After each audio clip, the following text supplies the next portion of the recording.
मैं साहब से पूछना चाह रहा हूँ, इसका कोई इलाज है तो बताए तो मेरी बहन अच्छी हो गई तो दवाई लगेंगे। बहुत शुक्रिया साहब, आपने कॉल किया। यकीनन आपके दर्द की दवा मदनी साहब बताएंगे।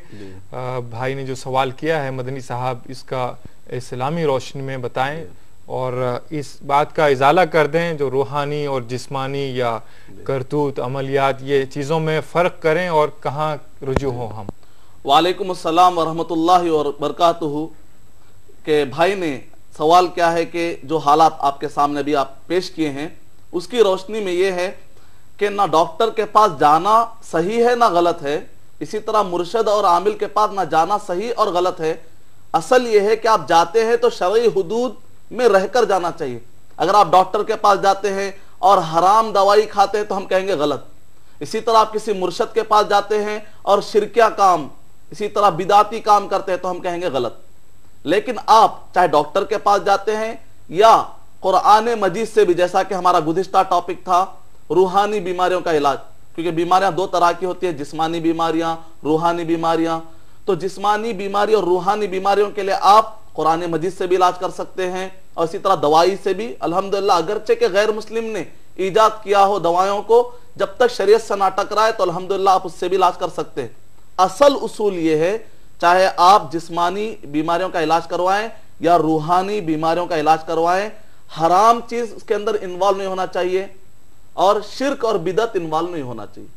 ये तीन चीजों से बचाते हुए अपने आप को अगर आप इलाज कराएं तो अल्हम्दुलिल्लाह आपके लिए इजाजत है। जहां तक बाद औकात ऐसा होता है कि मजबूरी में आकर कुछ ऐसी दवाएं जिसके अंदर कुछ हराम एलिमेंट्स मिले हुए होते हैं, ये एक पॉइंट पर ध्यान में रख लीजिए। मजबूरी की सूरत में अगर आपके पास ऑल्टरनेट दवा ना हो, ऐसी कोई दवा ना हो जिसके अंदर हलाल सारी चीजें मौजूद है, अगर ऐसी दवा नहीं है और आपके लिए सिर्फ एक ही ऑप्शन है कि आप हराम एलिमेंट्स मिले हुई दवा ही इस्तेमाल कर सकते हैं, तो आपको इस मजबूरी की सूरत में सूरह नाम सूरह नंबर 6 आयत नंबर 119 की रोशनी में मजबूरी की सूरत में हराम एलिमेंट्स से मिली हुई दवा भी आप इस्तेमाल कर सकते हैं। तो असल ये है। और इसी तरह इंशाल्लाह हम भाई का और एक सवाल जो इससे पहले किए हैं, वेज और नॉन वेज, यानी आमतौर पर लोग कहते हैं गोश्त खाने से नुकसान होते हैं, वो सवाल भी अभी बाकी, इंशाल्लाह हम उसके भी जवाब देंगे अभी। जी भाई साहब शुक्रिया। नाजरीन और एक कॉलर लाइन पर मौजूद हैं, इनका सवाल जानते हैं। हेलो हेलो, अस्सलाम वालेकुम। जी वालेकुम अस्सलाम। जी मोहतरम, कौन और कहां से बोल रहे हैं? हेलो हेलो हेलो जी, आपकी आवाज बराबर पहुंच रही है यहाँ पर। अस्सलाम वालेकुम। जी वालेकुम अस्सलाम। मैं महबूब हुसैन बात करता हूँ हैदराबाद से। जी महबूब हुसैन साहब, कैसे हैं आप? खैरियत से? जी क्या सवाल है आपका? बहुत शुक्रिया जी। कुरान मजीद में अल्लाह ताला ने फरमाया है जी, सुलेमान अलैहिस्सलाम के जमाने में अल्लाह ताला ने जो फरिश्तों को नाजिल किया था जी, जिनका नाम है हारूत और मारूत, जी, ये लोगों को जादू का इल्म सिखाया करते थे। क्या इस जादू का इल्म से वो लोग बीमारियों को भी दुरुस्त करते थे? अगर ऐसी बात है तो जादूगर के पास जाने से क्या इतराज है? अच्छा जी, बस। बहुत शुक्रिया महबूब हुसैन साहब, आपने कॉल किया। मदनी साहब, महबूब हुसैन साहब जादू से मुताल्लिक सवाल कर रहे थे और कहाँ तक ये दुरुस्त है अगर जब इसमें बताया गया है हारूत और मारूत ने जो सिखाया है। वालेकुम अस्सलाम वरहमतुल्लाहि वबरकातुहू। भाई ने बहुत ही दिलचस्प सवाल किया है और सवाल जो हमारा डॉक्टर से निकलकर फरिश्तों तक, हारूत और मारूत तक चला जा चुका है और जदीद मसाइल से निकलकर कदीम दुनिया में हम चले गए हैं भाई के सवाल से। और मैं आपको बताऊं, सबसे पहले तो आपने आयत का हवाला नहीं दिया। सूरह बकरा सूरह नंबर 2 आयत नंबर 102 और 103 में हारूत और मारूत जो फरिश्ते हैं उनके बारे में अल्लाह सुब्हानहू तआला ने किस्सा बयान किया है। और दूसरा है कि आपने कहा कि सुलेमान अलैहिस्सलाम के ज़माने का वाक़या है, जबकि एक कवि रिवायतों के ज़रिए से इमाम तबरी रहमतुल्लाह अलैह ने तफसीर तबरी के अंदर ये लिखा है, सूरह बकरा सूरह नंबर 2 आयत नंबर 102 103 की तफसीर में कहा कि ये वाक़या नूह अलैहिस्सलाम के ज़माने से पहले का भी मुमकिन है। तो ये भी एक तहक़ीक़ ध्यान में रखिए।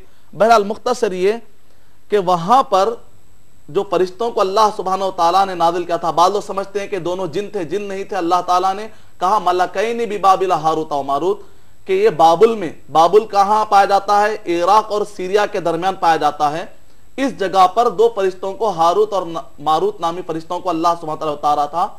उतारने का मकसद इलाज वहां पर नहीं था। असल जो मकसद था कि कौम के लोग जो जादू सीख रहे थे उसके जरिए से शौहर और बीवी में तफरका डाल रहे थे। उस आयत में इतना ही जिक्र है, बाकी के तफसीलात को अगर मानने के लिए दलील चाहिए कि वो लोग इलाज भी बताते थे फला फला फला फला, वहां पर सिर्फ ये बताया जा रहा था कि तुम देखो ये जादू है, इसके नुकसानात ये हैं, और साथ में वो लोग ये भी कह देते थे फला तकफुर वमा युअल्लिमान मिन अहदिन हत्ता यक़ूला इन्नमा नहनु फितनतुन फला तकफुर।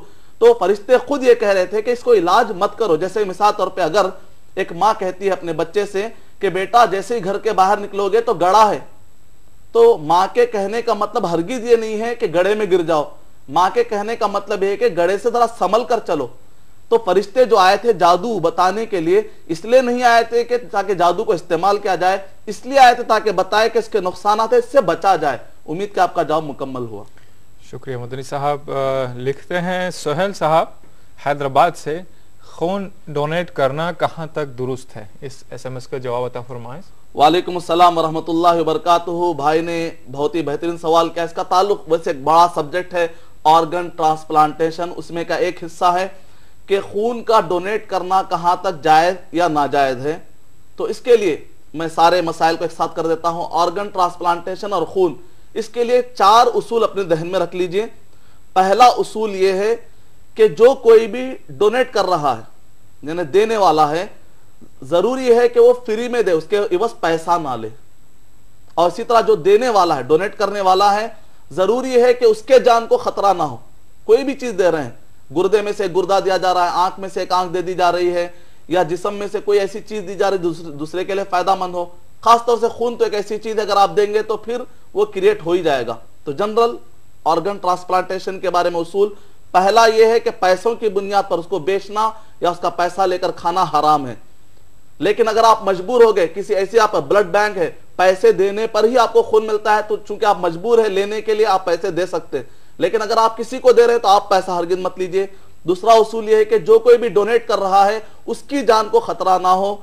तीसरा यह है कि जिसको दिया जा रहा है जन्ने गालिब हो, यानी यकीन के करीब तक हो, डॉक्टर ये कहे कि उसको फायदा होगा। ऐसा नहीं कि गुर्दा तो यहां से निकाला जा रहा है, वहां पर फिट ही नहीं हो रहा है, नतीजे में एक गुर्दा वेस्ट हो जाएगा, उसको भी कुछ फायदा नहीं है। यकीन के करीब तक होना चाहिए, जन्ने गालिब होना चाहिए कि उसको फायदा होगा। और चौथा उसूल ये है, ये ध्यान में रखिए, ऐसी कोई भी चीज आप नहीं दे सकते जो मरीज के पास इकलौती है। दिल उठा के आप नहीं दे सकते, जिंदा आदमी, जिंदा मरने के आधे घंटे के अंदर अगर निकाल कर फायदा उठाया जा रहा हो, खैर वो अलग मसला है, आप दे सकते हैं। लेकिन एक जिंदा आदमी एक ऐसी चीज दे देगा जो उसके पास इकलौती है, वो भी नहीं दे सकता। चौथे उसूल ही के अंदर है, ऐसी चीज नहीं दे सकता जिससे कि नसब में असर पड़े। मनी नहीं दे सकता, अपने जिस्म की मनी देना, डोनेट करना हराम है, जायज नहीं है। इसी तरीके से मसला आता है शर्मगाह का और खुस्यतैन का। खुस्यतैन यानी कि शर्मगाह जहां से कि मनी क्रिएट होती है शर्मगाह में, तो ये खुस्यतैन को देने के बारे में इख्तलाफ पाया जाता है। बाज डॉक्टरों के अंदर भी इस बारे में ओपिनियन है कि सिर्फ खुस्यतैन देने से भी, जब इंसान दूसरे को इस्तेमाल करता है शर्मगाह और इसी तरह खुस्यतैन, तो इस बात के अंदेशे हैं, कवी अंदेशे हैं कि खिलकत पर असरात पड़ सकते हैं। उस आदमी के सिफत और उस आदमी के खिलकत के असरात पड़ सकते हैं जिससे कि ये शर्मगाह ली गई है। तो लिहाजा जब ये मसला है, बहुत डॉक्टरों ने कहा है, तो लिहाजा शक वाले मसलों में अपने आप को बचाना चाहिए। 4 उसूल, पहला है कि डोनेट पर पैसा नहीं लेना चाहिए, उसका नाम डोनेशन ही है। दूसरा यह है कि जिससे लिया जा रहा है उसकी जान को खतरा ना हो। तीसरा है कि जिसको दिया जा रहा है फायदे के कवी इम्कानात हो। और चौथा यह है कि वो चीज इकलौती ना हो और उसका ताल्लुक नसब से ना हो, यानी कि मनी से मुताल्लिक ना हो। उम्मीद कि आपका जवाब मुकम्मल हो। शुक्रिया मदनी साहब। नाजरीन, सवालात का सिलसिला यकीनन जारी रहेगा।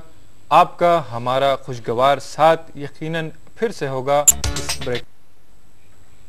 नाजरीन, वक्फे के बाद फिर से आपका खैर मकदम है प्रोग्राम में, और इस वक्फे के बाद पहले कॉलर से बात करते हैं।